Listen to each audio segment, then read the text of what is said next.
These have been key to keeping my son's twin block retainer clean and now his Invisalign.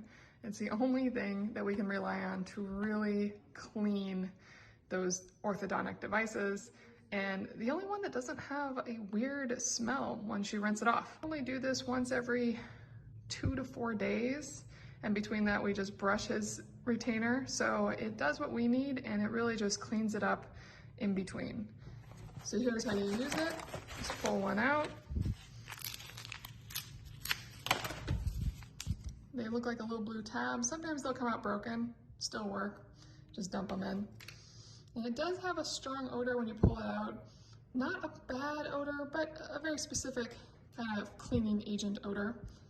Drop it in a container of warm water and it will immediately start sudsing. You can kind of see that it's sudsing up. And very quickly the water will start to turn blue. And once the water starts turning blue, you can put your orthodontic item in it. And we'll just put it straight in. And that's it. 15 minutes.